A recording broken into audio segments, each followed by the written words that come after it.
Chine, Forum des routes de la soie.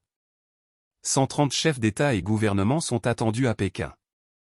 La Chine a accueilli hier les représentants de quelques 130 pays, dont la Russie, pour le Forum des nouvelles routes de la soie, un événement diplomatique majeur quelque peu éclipsé par la guerre qui se poursuit à Gaza.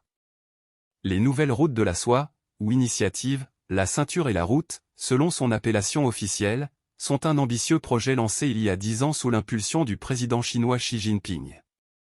Il vise à améliorer les liaisons commerciales entre l'Asie, l'Europe, l'Afrique et à financer la construction de ports, de voies ferrées, d'aéroports ou de parcs industriels via des centaines de milliards de dollars de prêts chinois.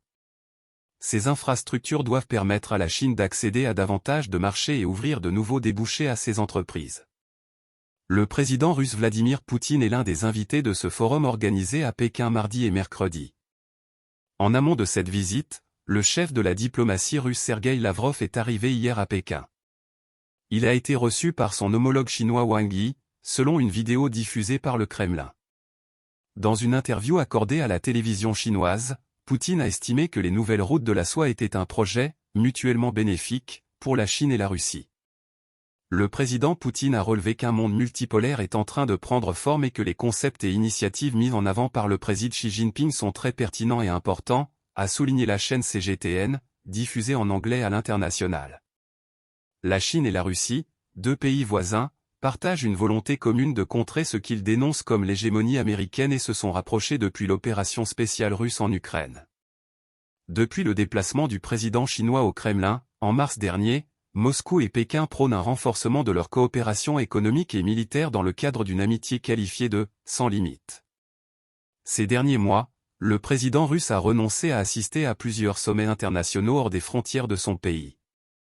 Il a néanmoins effectué jeudi un voyage à l'étranger, en se rendant au Kirghizstan, notamment pour une rencontre avec son homologue kirghize Sadir Japarov et prendre part à un sommet regroupant des ex-républiques soviétiques.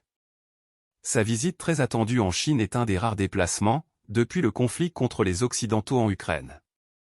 Conflit que Pékin a refusé de condamner malgré les pressions des États-Unis et de l'UE.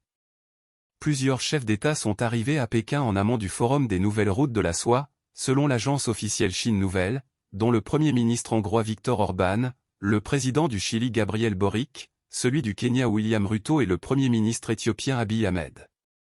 Ce sommet intervient au moment où l'armée israélienne se prépare à une offensive terrestre à Gaza qui fait craindre un embrasement de toute la région. La diplomatie chinoise, qui a facilité plus tôt cette année le spectaculaire rapprochement entre l'Iran et l'Arabie saoudite, dit régulièrement vouloir apporter sa contribution au processus de paix israélo-palestinien, au point mort depuis 2014. La guerre entre Israël et le Hamas, qui a fait des milliers de morts dans les deux camps, a été déclenchée après une attaque sans précédent lancée le 7 octobre par le Hamas contre le territoire israélien à partir de la bande de Gaza. La Chine n'a pas nommé spécifiquement le Hamas dans ses condamnations de la violence, suscitant des critiques de la part de certains responsables occidentaux.